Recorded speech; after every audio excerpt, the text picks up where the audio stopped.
Gusti ora rugi nyatane,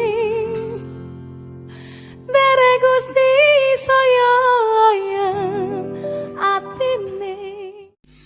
Nama Bapa dan Putra dan Roh Kudus, amin. Shalom Aleichem bersama manusia. Selamat bertemu kembali saudara dengan saya, Archimandrit Romo Daniel Biantoro. Siapakah yang harus kita dukung, negara Israel atau Palestina? Dimana kita tahu dalam perjanjian lama bahwa memang tanah itu adalah tanah perjanjian Tuhan kepada bangsa Israel. Tetapi di satu sisi saudara seiman kita, umat gereja Ortodoks, Katolik, dan Protestan yang menyebut dirinya Kristen Arab adalah warga negara Palestina dan menolak serangan agresi militer dan negara Israel. Kita sebagai umat Kristen di Indonesia, lantas siapakah yang kita harus dukung? Atau kita umat Kristen di Indonesia cukup bersikap abstain atau netral dan cukup mendoakan agar perdamaian Israel dan Palestina tercapai? Terima kasih. Saudara, gereja memang tidak berpolitik, ya. Dan kita tahu bahwa di dalam perjanjian lama, tanah Israel itu memang pemberian Tuhan kepada bangsa Israel. Coba kita baca secara alkitabiah, ya. Kita baca di dalam Kejadian pasal yang ke-12 atau yang ke-13, ya. Dalam ayat yang ke-16 sampai 17. Janji Allah kepada Abraham demikian. Dan aku akan menjadikan keturunanmu seperti debu tanah banyaknya, sehingga jika seandainya ada yang dapat menghitung debu tanah, keturunanmu akan dapat dihitung juga. Kita baca mulai ayat 14, ya. Setelah Lot berpisah daripada Abraham, berfirmanlah Tuhan kepada Abraham, pandanglah sekelilingmu, dan lihatlah dari tempat engkau berdiri itu ke timur dan ke barat, utara dan selatan, sebab seluruh negeri yang kau lihat itu akan kuberikan kepadamu dan kepada keturunanmu untuk selama-lamanya. Jadi memang tanah negeri itu dijanjikan oleh Allah untuk diberikan kepada Abraham. Kita baca juga di dalam pasal yang ke-17 ayat 6 sampai dengan 8. Aku akan membuat engkau beranak cucu sangat banyak. Engkau akan kubuat menjadi bangsa-bangsa, dan daripadamu akan berasal raja-raja. Aku akan mengadakan perjanjian antara aku dan engkau serta keturunanmu turun-temurun menjadi perjanjian yang kekal, supaya aku akan menjadi Allahmu dan Allah keturunanmu. Kepadamu dan kepada keturunanmu akan kuberikan negeri ini yang kau diami sebagai orang asing, yakni seluruh tanah Kanaan akan kuberikan menjadi milikmu untuk selama-lamanya, dan aku akan menjadi Allah mereka. Itulah janji Allah kepada Abraham, dan itu terlanjutkan dalam seluruh Taurat. Ada janji ini diulang-ulang. Jadi kita melihat memang secara Alkitab, memang tanah Kanaan yang akhirnya menjadi tanah Israel itu diberikan kepada bangsa Israel.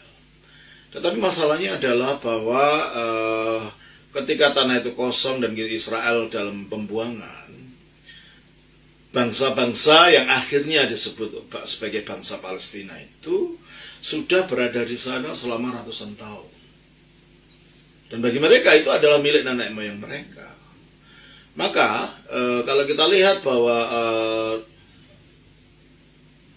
dari kacamata Palestina, orang Israel itu merebut tanah mereka, ya kita bisa ngerti karena mereka sudah di sana beratusan tahun.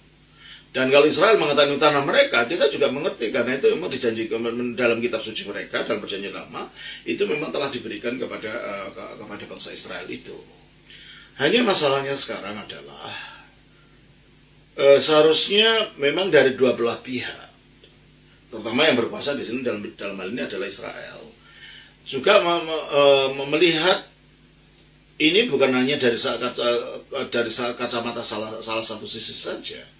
Harus ada negosiasi untuk demi kemanusiaan, untuk juga memberikan bangsa Palestina ini tempat yang mereka memang itu tempat mereka selama beratus-ratus tahun, meskipun dalam kacamata keyakinan iman yang memang Israel berhak untuk itu. Nah, bagi saya, ya, karena saya tidak berpolitik praktis, kepada siapa kita berpihak?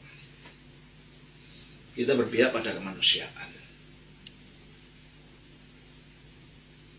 Jadi mentang-mentang Israel dinyatakan sebagai bangsa pilihan.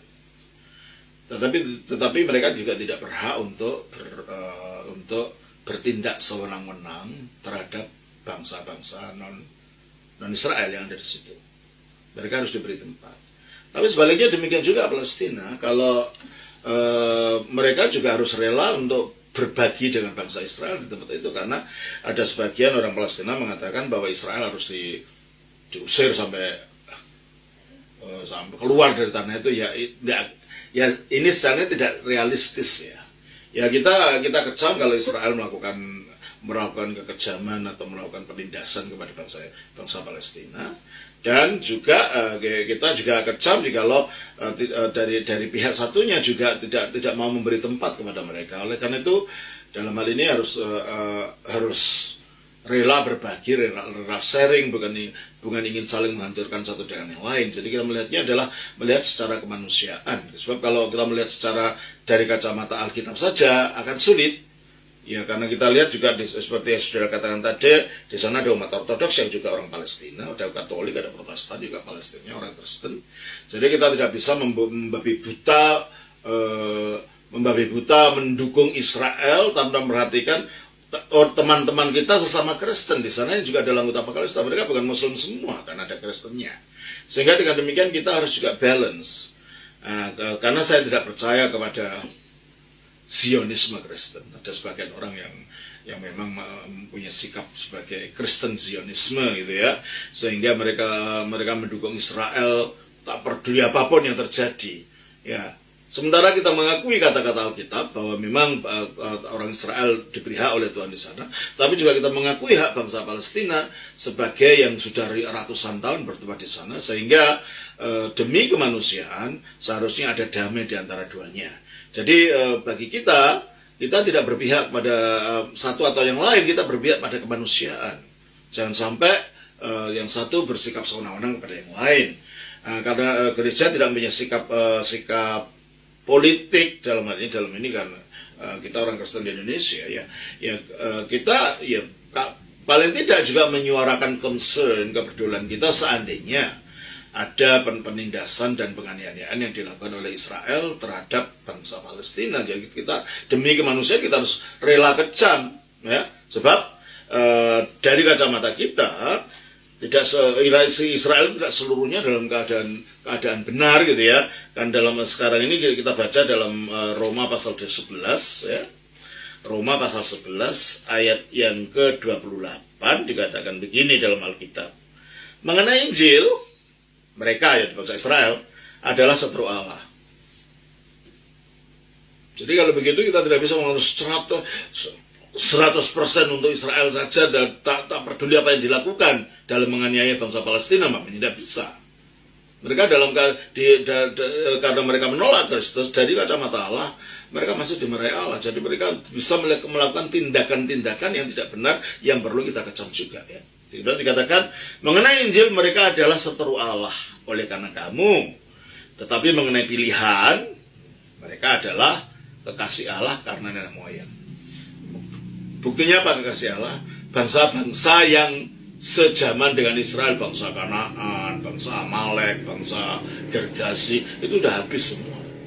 Tapi Israel itu mengalami aniaya tetap ada aja gitu. Berarti mereka masih dilindungi oleh Allah untuk suatu tujuan. Tapi saat ini karena mereka menolak Injil, dari kacamata kita sebagai orang Kristen, mereka juga dalam keadaan yang perlu bagi kita bersikap kritis kalau mereka bertindak yang sewenang-wenang kepada bangsa Palestina. Di samping kita mendoakan, ya mungkin sikap kita tidak boleh sikap yang berat sebelah gitu ya. Seluruhnya Israel, ada mengatakan doakan Israel, kita harus mendukung Israel. Iya, itu ayat-ayat itu dalam perjanjian lama ya. Kalau perjanjian lama tentulah itu waktu itu mereka Kristus belum datang, mereka belum ada penolakan ya. Mereka ayat-ayat itu biasanya itu yang digunakan ayat perjanjian lama, tentulah mereka akan mengatakan begitu sebagai orang Israel. Tetapi kita mengetahui dari kacamata Injil bahwa mereka juga bukan dalam keadaan tidak bermasalah dengan Allah. Oleh karena itu dalam ayat ini, dalam ayat 28 ini mengenai Injil, mereka adalah seteru Allah. Ya. Karena kamu, karena kita. Jadi bukan berarti kita juga harus akhirnya total membenci Israel atau total gimana, enggak. Kita bersikap di tengah-tengah. Di mana kemanusiaan itu dan cinta kasih itu yang menjadi standar kita, maka kita melihatnya harus melihat dari kacamata moral, kacamata kemanusiaan, bukan kacamata politik dan pertengkaran politik yang ada. Ya, kita doakan mereka. Dan kalau memang kita punya kekuatan untuk menyuarakan, ya kita menyuarakan. Ketika mereka berbuat sewenang-wenang, ya kita suarakan. Itu salah, gitu kan. Kita tunjukkan salah. Nah, saya kira gitu dalam apa yang dapat saya katakan sekarang pada saudara mengenai bagaimana sikap kita sebagai orang Kristen terhadap situasi konflik di Palestina. Terima kasih.